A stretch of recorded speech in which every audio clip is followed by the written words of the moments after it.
Welcome to the Breakthrough Story. The purpose of the Breakthrough Story is to look behind the scenes of successful individuals in Columbus, Ohio, to see what challenges and breakthroughs they experienced along their path to success. What obstacles did they face in their early stages of life, and what helped them break through those obstacles? What has helped them succeed, and what is something they did differently? These are some of the few questions we try to answer with the Breakthrough Story. This episode is brought to you by Orange Visuals. Orange Visuals is a one-stop shop listing and branding service for real estate professionals in Central Ohio. When you need to market yourself or a property, Orange Visuals provides all the services such as photo, video, brochures, single property websites, and so much more. Visit Orange Visuals today and see why top producing realtors choose to market themselves with Orange Visuals.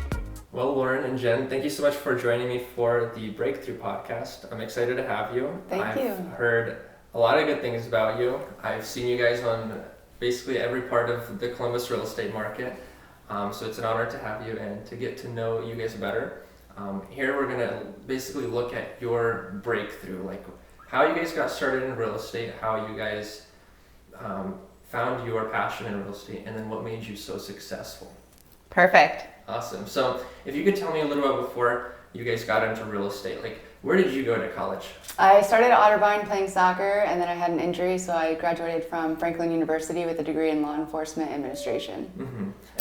And what about you? I've been in the hospitality industry and have a degree in small business management and hospitality management, and I have been a GM of nightclubs, restaurants, and bars for 15 years before becoming a realtor. Wow. So very different, basically nothing related to real estate starting out. Not even close.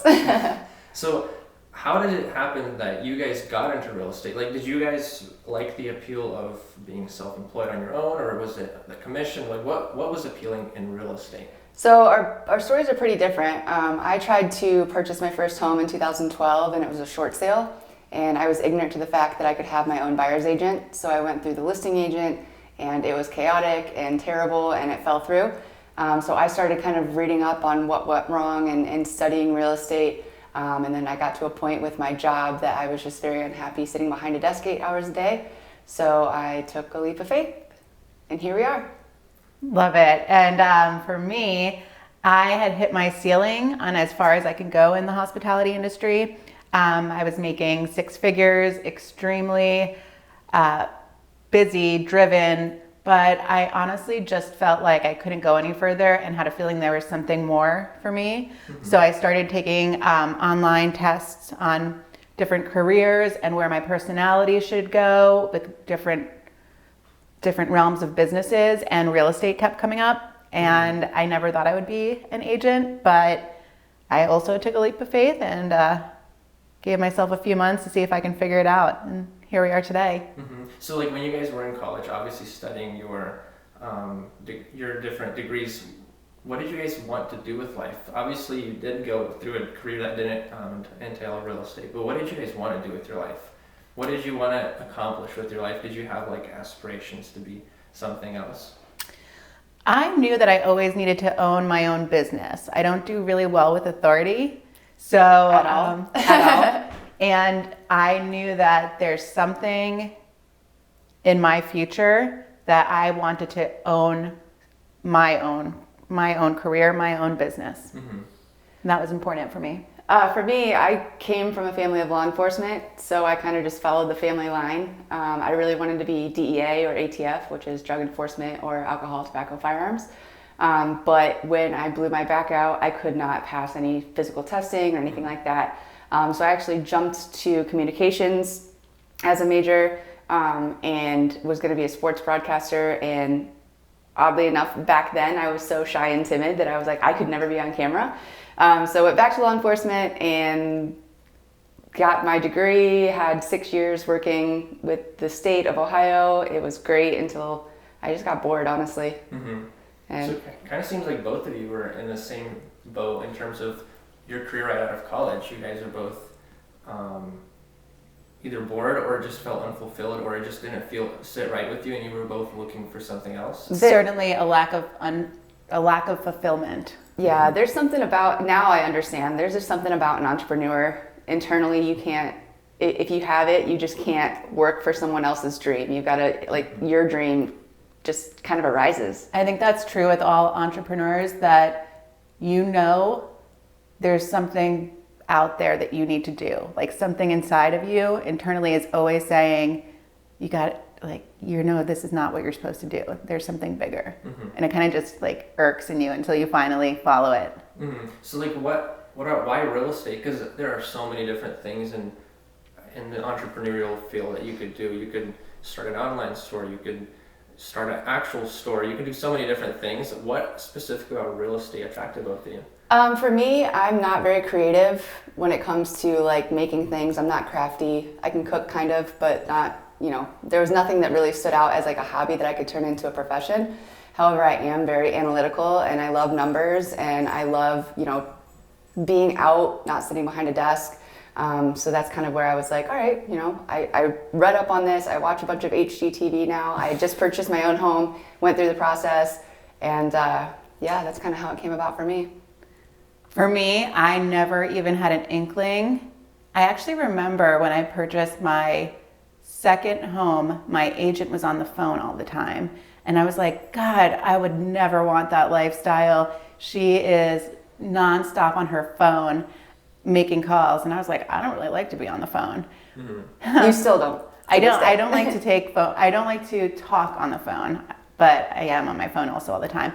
The way I got into it is I just kept on taking these personality and career quizzes, and real estate kept on coming up, like, according to your personality type, according to the things you enjoy, real estate agent is the right career for you. And I was like, get out of here. Like, no, come on. I remember I said I would never want that job, and now I love it. I can't get enough. And you said you were going to try it for a couple of months to give it a try. So how did that go? Tragic. Thank you for asking.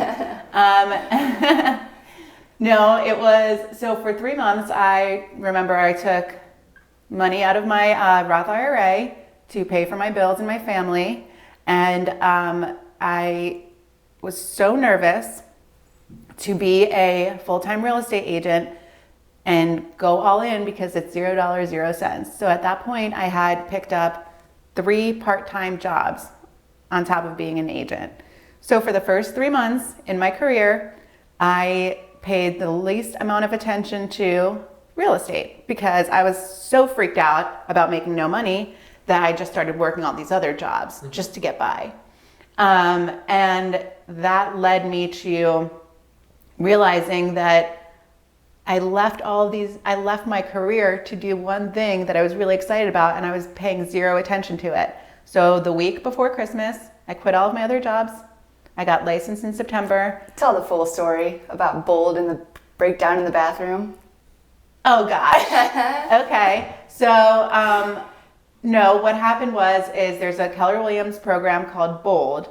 And really it's a life by design, training you how to be the best agent you can be. So my career coach said, I believe you should go to this program. And it's an extremely intense, 8-week program. Yeah. And it's not easy. It takes you completely out of your comfort zone and makes you it's all about mindset. It's very mindset driven. And at one point, it was just it was a hard day, and I was so freaked out about, like, okay, after this, I have to go to my other job. And I went into the bathroom and I just started like crying hysterical. And I didn't know what I can do. I didn't know if I could do this. I didn't know what my next step should be. And I started reading Gary Keller's The One Thing. And really, the basis of it is pay the most attention to one thing and give it your all. And I realized that I had so many other jobs and I was so afraid to put all of my eggs in the real estate basket that I was giving it no attention and I was unsuccessful. So at that point, like I said, I quit all my other jobs, and in January, I had 1 closing. February, I had 3 closings, March, 4, and it just kept on rolling. So once I gave real estate my full attention, and it was just like it exploded. Well, thank you for telling her to share. That's the breakthrough. Yeah, right there it is. That's the breakthrough. The breakdown in the bathroom was the breakthrough. Yes. So I do want to ask you, what was that shift that helped you? But before that, I wanted to ask you, when you started in real estate, what were the challenges you faced up front? Did you give yourself like a similar couple month trial period? So I was in a little bit different of an area. Yeah, she got way lucky. It's not luck. It's not luck? It's talent. No, so when I had quit my full-time job, I had went to a country club and was bartending and managing the bar, part-time.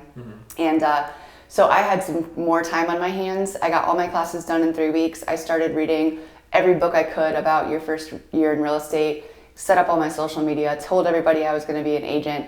And within the first 60 days of getting my license, I had 7 in contract. 7 in contract? Yeah, so I did a lot of front-end work, knowing that, hey, it's sink or swim, So you like went head first right away, full commitment. So I had 7 in contract. I was freaking out. I had no idea what I was doing. And thankfully, Keller Williams had a productivity coach who quickly became my bestie. We spent a lot of time together. He coached me on how to do it. And after the first 2-3 months, I kind of just was like, all right, here we go. And so how long ago was this? We both got licensed in 2017. September 2017? And you were? I was March, you were September. Yeah. March. Okay, so you got licensed a little earlier? Yep. Yeah. Okay, and then so you're kind of doing well, you're like starting off nervous, not sure how to manage all the tasks, and then you're at this moment where you're realizing that this is the way to go, like real estate is what you want to do. So like what was the little, maybe the moment that like helped you click? Obviously you said that you read that book, but I guess it was that moment in that restroom where you were like, did you realize at that moment you had to change something?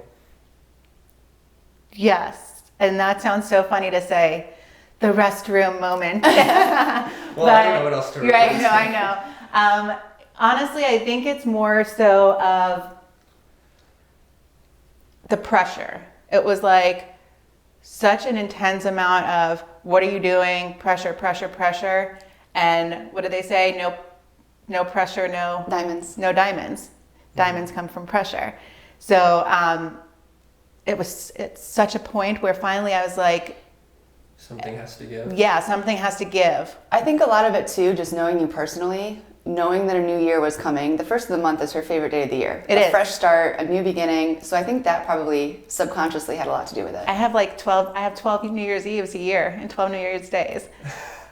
She's not kidding. But First of the month? the first of the month her is a favorite. new start for me. Always, it's my favorite day of the year, of the month, right? And so yeah, I think that was a new start for me, new year. And also, I have a large failure complex where it's, if I feel like I'm gonna say I'm gonna do something and I don't follow through on it, and I think that's just a personality aspect of it. And I was just like, there's no way I told my family I was going to do this and not follow through or give it at least like 100% my all and see what happens.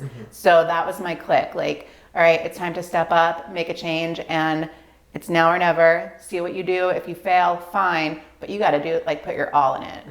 So for both of you, 2018 was the year where you started to see that real estate's kind of like, you're getting on track, it's kind of picking up.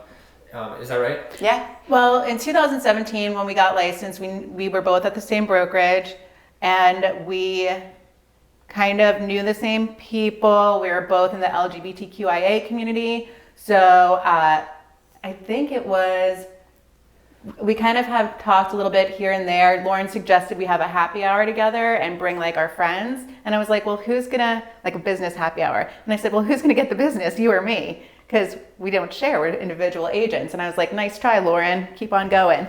But in 2019, we took a career visioning class.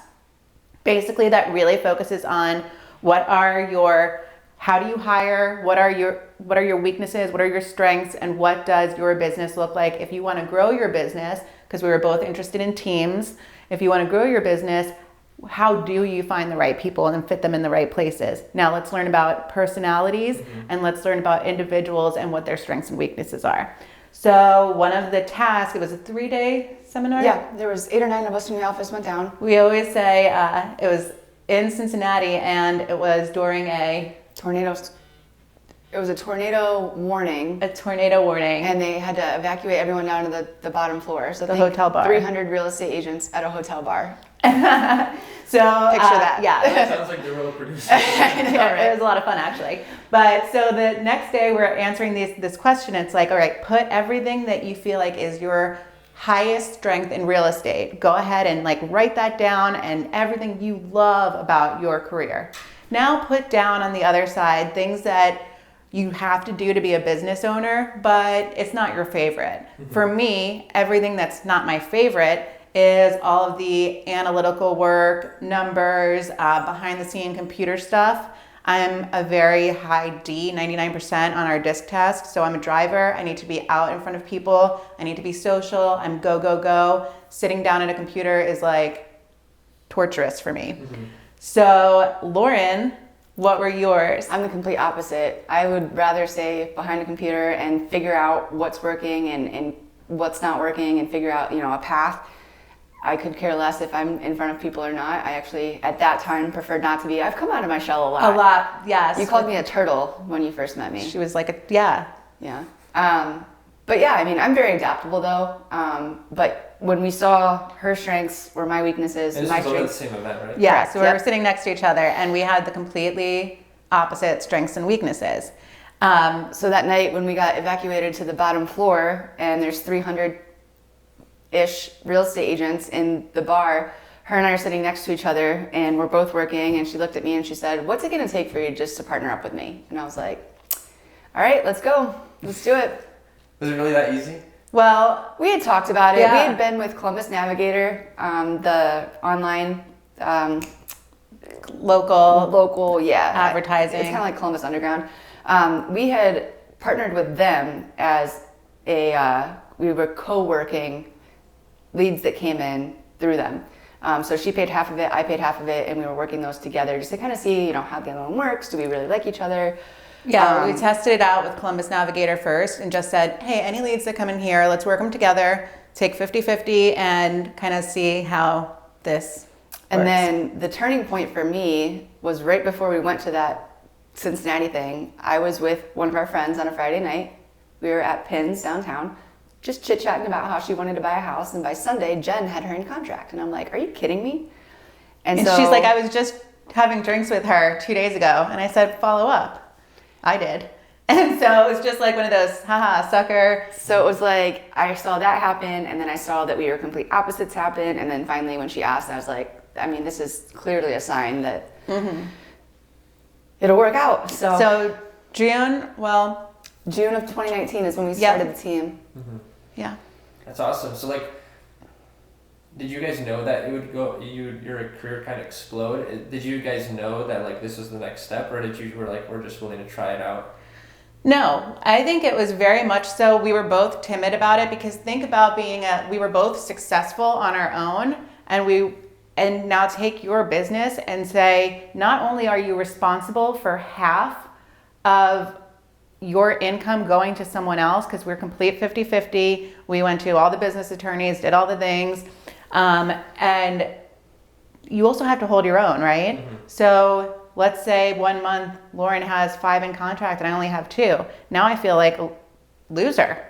And we're so competitive with each other and just competitive in nature from her sports and I don't know, maybe my New York City background, I'm not sure. But it's very it was high pressure to know that you have to stand up and really carry your weight. Now, there are months that we have different numbers, but we also know that every appointment we take now, we take them together, our listing appointments, our buyer appointments, and we can figure out which client is going to fit better with which one of us. Because we're such different personality types, a lot of times, if someone's really analytical and wants all the details and reporting, I'm like, all right, that's all you, babe, go get them. But for her, I actually had one client that was referred to me, and I'm very much the hand holder, the educator, and I'm like, okay, here's what I recommend and here's why. We got in contract and, the numbers didn't make sense to them. And he's like, honestly, I just need you to tell me what to do. And I was like, okay. And he's like, I think I'm going to go find another agent. I need someone more East Coast. And I was like, here you go. And she took them on, closed them, and that's just the personality that they needed. Yeah. So. And it, very much so, we can tell when it's time to So would you say that's one of the rotate. best strengths you guys have as like as a team together? Yeah, you get a package deal. You get a package deal. You get 2 agents for the price of one if you're a seller, free if you're a buyer. Yeah. And we have such different approaches to things, different logics. We always throw our ideas off of each other. Like if I'm going to write an offer, you know, it could be like, we are infamous for saying like, all right, we're writing an offer. Here's the house. Here's the details. On the count of 3, say your number. So we'll go over everything and then just throw our numbers out. And we do a lot of times our calls with our clients are on speakerphone together. And you do that with them on Oh yeah. Oh yeah, Absolutely. And I would say 90% of the time we're within 2,000 or 3,000. 2,000 or 3,000 almost always. And it's very much, you listen to it, they listen to us, they laugh, they love us, they know us as a team. It's very, I'm in the background, like they go in contract and I'm singing and screaming. And she's like, so our transaction coordinator will reach out to you. And I'm like, woohoo, you get it. So yeah. That's awesome. Well, I was actually going to ask, what is your biggest strength, like, since you've joined? But I guess you kind of told me. In other words, then, what is your challenge that you faced once you joined together? Oh, that's a great question. Well, we were together in business and in life. I meant, So like, once you yeah, partnered up no, in but business. yeah, so it's very hard for us with our business being together to get our business hats off. But our challenge, you know, we're always working and talking about work. So our challenge, I think, is to always remember that we're running a multi-million-dollar business. You know, we run our business completely differently than anyone else I know. Our clients, whether we knew them before or not, become friends. Our agents become family. We are hype men for every single person that comes through our door. And I think that that's where people know, like, and trust us, and that's where we get our referral business, and that's where we get the repeat business, is because we aren't just, okay, thanks for the commission check, see you later.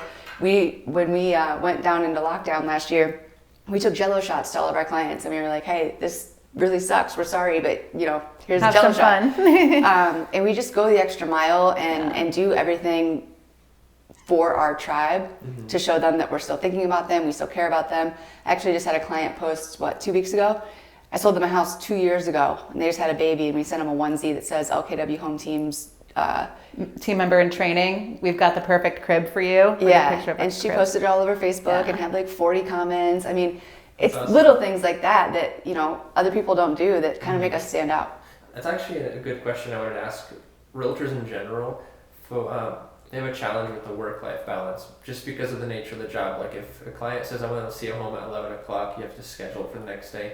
There's a lot of like working day and night. And then I think even more so for your situation. So how do you guys even strive to have a work-life balance, or do you just decide that we're going to live and breathe this business? Jen doesn't believe in work-life balance. I don't. I believe in I plans. can tell the way you're looking at me. You're like, what is that? I know, I'm like, are you speaking foreign language to me right now? No, I believe in plans and goals more so than work-life balance. So I always tell Lauren, like, you ready? We're going to put our heads down for 5 years, and then we're going to see this next step happen. And that's basically like, we're going to work really, really hard, and there's going to be no work-life balance. We are going to make sure we're there for the kids as much as we can be at all their games, at all their events, be present with them, be there for our family. But other than that, we're really not taking as much personal time for ourselves, because what we're doing is coming up with a plan. 5 years from now, we want to see our business at XYZ. We have a goal to get there, and then at that point, now we go and take our business down in half. And then after that, we take it down even more. And you know, like, that's kind of the plan of just really just put your head down, go hard, go fast, and then get this massive break. So is that 5 years from like almost today, or is that like halfway through? We want to see it we're more about halfway like, through. yeah, we're about halfway through. Okay. So we're definitely like 2 years into our 5-year plan. And I think, honestly, the fact that we both live it, breathe it, love it, we understand if there is a time where I'm like, oh my gosh, I've got to go to a showing right now. Like, she understands that that's just the job, right? But I feel like as long as work-life balance, we have kind of failed at having personal time. So much so that our last vacation we had to separate, and she went while I stayed, and then I went while she stayed, so someone was still running the business. We had literally rented an Airbnb in Hocking Hills for a week, and I went for half the week, and she went for the other half. On your own? On her Yeah. own. So that to me was like, okay, we got to change something here. Yeah, because somebody had to take care of our business while we were gone. So since then we've made a hire, which is amazing. So now we're going to Tulum together in 2.5 weeks, which is Yes, going to be our awesome. First vacation in 2 years. I know. But yeah, I think that having a partner, spouse, whatever, that actually understands what it takes to build a business in this industry. As the divorce rate in real estate is excruciatingly high. Yeah. Really? And do you know what it is? I don't. It's the job. No, do you know like what Oh, percentage? no. I don't know the the exact rate, percentage. but if you look anything up, it's like you're going to see a very high divorce ratio, I believe, with doctors and real estate agents are the two. And for real estate, it's just your significant other needs to know that in 2 seconds, you might go like, I got to leave now. I'm going to go on a showing, but I'll be back in an hour, and then you can get my full attention for 3 hours. And then I'm going to do some emails at night or something like that. And that's just, not everyone is wired to accept and understand that.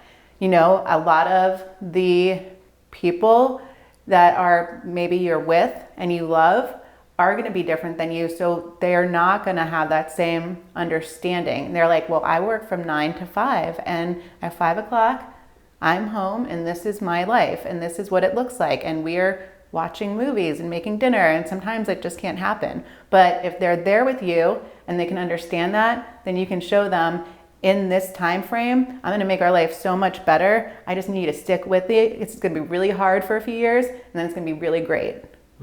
So like what is your outlook like in the future? You have that 5-year plan, that goal. What is your ideal lifestyle that you want to achieve, that once you've achieved it, you can say, now we can dial back and kind of enjoy everything? See, I think we're both Do you guys have like something that's driving you forward, or is it just... Yes. San Diego. 15 years, we'll have a beach house in San Diego. But I think more so our 5-year plan that we're almost at now has shifted since we initially started. At first we were thinking like, let's have this big massive team of agents below us and have expansion of LKW home teams throughout the nation, and we're not doing that anymore. Instead, we're gonna mess up the system, which is our favorite thing to do. Which system? The system. Every system that we can mess up. Nice. But no, but for real estate, a lot of people are saying like, hey, this is our team model and this is what it looks like. We're not doing it anymore. We went through so many team members. We've tried, and we've realized what makes us the most money is not having this massive amount of team members below us. And a lot of people use that model. We're not doing it anymore. We're changing it and coming up with a different plan that we're working on as we speak. And we have a business coach that we meet with weekly to help us as we kind of pivot the normal team thought process in real estate to a whole new level of leverage. So we want to get to a part where we're making passive income. We're always going to be the leaders of LKW Home Team. That will never change. We do want to see someone take over different hubs. We are going to expand to many cities, but we want to do it in a way where we can create more leverage, whether that looks like salaried roles or something different that's incentive-wise. Perfect, but definitely a different model. So what would you guys say is your motivation, like your driving force, even like once you achieve the real estate side of things? Like what would be your life purpose after that, or maybe isn't even overarching in general? Great question. You want to say I've always yours? said that my driving force, my why, whatever you want to call it, is that I want to change people's family trees. So not only do I want my family to never say, oh, I come from no money, or oh, my family didn't have any money. I want them to be taken care of, and see everyone who we work with or come across in the future, I want them to change their family trees. When we pull that last sign out, maybe if Caden doesn't take over the team, Right. When we pull that last sign out, I don't want to be like, wow, I just worked my butt off for 20 years and that's it. Like, I want to leave a legacy of people who their families no longer have to worry about anything because they took a chance on us and we changed their life. I do have 2 more questions. Yeah. You said you want to say something? Oh, no, I was just going to agree with Lauren, and that's exactly what we want to see. I grew up always renting, never owned a home until I was 28 years old, and my family was middle class. You know, we didn't have much, and my trajectory did look like I would just maybe not be a millionaire in the future or making hundreds of thousands of dollars. It was more so like, oh, are you just going to rent and work in the hospitality industry, or what does that look like for you? So the fact that I could change that for me, no one in my family has ever owned their own business. And now that I do, I want to see other individuals that have that same goal. I want that to happen for them, because just what something looks like it should be on paper, if you can change it, then to me, that's like a win. Every individual should have that opportunity. What would you, if you were to look back on your life up to this point, what would be something you wish you would have changed? Or if you were to maybe go back and restart, let's say even in real estate, what is something you would change? And that could be anything, like in general, or maybe even the way you started to run your business. What I would change is when I turned 18, instead of going $90,000 in student loan debt, just getting my real estate license. Sooner? Yeah. I think that if I could change anything, I would not change the way the movements of the things that have happened in my life. I would only change in terms of our real estate business. I think that it's so important to understand when you're in real estate, the ins and outs of accounting, taxes, numbers, Investing. Ugh. Margins. What your margins look like, what your profit looks like, what you're doing with your investments, making sure that you don't have healthcare in real estate, that you have to save for it, understanding that there's no retirement fund in real estate, you have to make one. So to me, I would just, if it was a learning lesson for anyone to listen to that, when you become a real estate agent, you are a business owner. Do not forget that. It's not all fun and games and driving pretty white cars and opening fancy doors with heels. It is a business that you have to run like one. Because you're not always going to be out and about running and able to conquer like everyone around you, because sometimes you have to slow down. Okay, so I have an interesting question for you guys. What was your relationship with money? Like, when you think of money, what comes to mind? What are you thinking? For me, with money, it doesn't mean happiness, but it means freedom. Yes. Right? We can have the house we want, we can drive the cars we want, we can afford to go on the vacations we want. And for me, in helping build other people's legacies, I think that that's kind of where being an entrepreneur, you're coming through the mud, right? You're starting at the very bottom, you're working through it.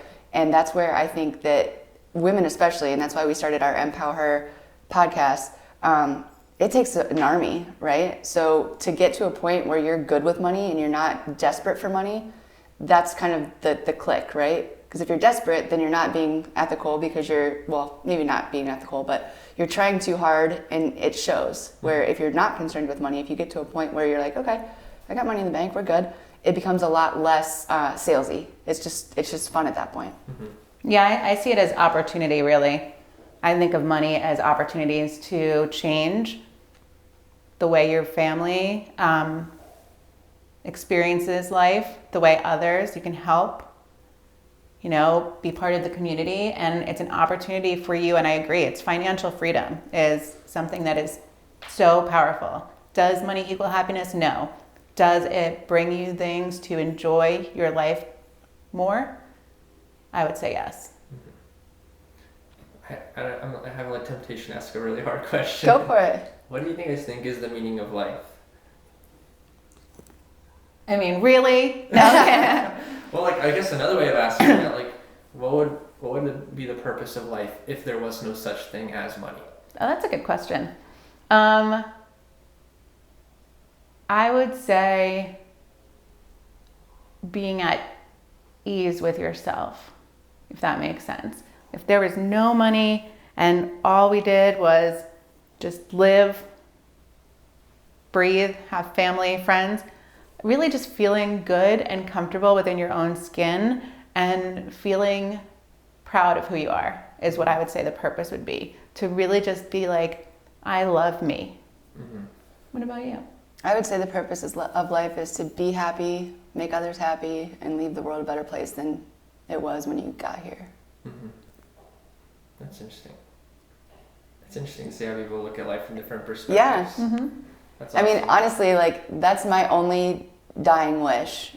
If I was ever on my deathbed, I'd be like, I hope that there's someone who, when my name is said in a room, they're like, oh my gosh, she was amazing, or she pulled me out of a rut, or she inspired me to do, or... I want to hear someone say when they hear our name, they changed my life, or they changed the way my family lives. The only thing I care about. Yeah.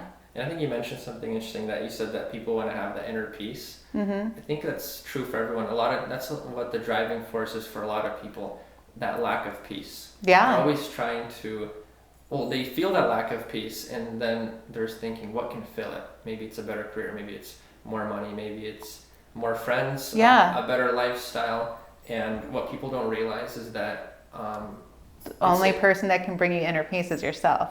well, I was going to say it has to be something bigger than yourself, because if you yourself can't bring you peace, then obviously something less than that can't give you peace. It has to be something bigger than you.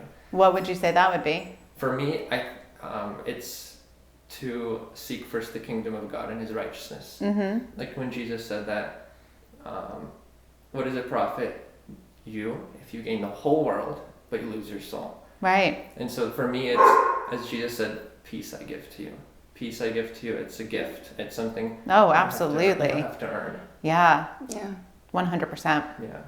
Well, I was gonna give you a chance. Did you guys have anything else you wanted to like share? Oh, Theo sure does. Our dog wants to be on the podcast. He just had a breakthrough. I think that we're good. I just say if you are looking to start a career in real estate, just understand that it's not easy, it's not fun, but in the beginning, you really have to have a drive. There's always one thing that we say we can't teach, and that's drive. We can teach everyone everything else about real estate. We will give you all of our tools, but we can't give you the drive and the grit that we have to go every day and be like, I'm not going to stop until we get this figured out. But when I say it's not fun, I don't mean it's not fun. I mean, it is hard work, but oh my gosh, it's so rewarding as well. Yeah. Like the moment you get into real estate, you're not a millionaire automatically. Right. There's a lot of work to do. Yeah. No, and I would say just stay true to yourself. Yes. When people see you succeed, the people below you try to pull you down. And it's very tough, especially I got licensed at 27, so I had the same friends for the very long time. And it was very hard for me to, instead of being out day drinking on Sundays, I was holding open houses, and then things were being said, and I had to learn that it wasn't me doing anything wrong. It was that they hated that I was succeeding and not, I was changing and they weren't. So cutting off people from your past life, I mean, it is a totally different life. It really is. And I think that being at peace with that is something that I wish I would have learned or let go sooner.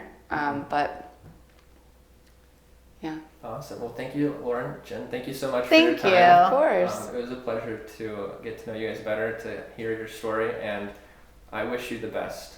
Thank you. We do for you too. Thank you so much. It was great talking with you. Thank you.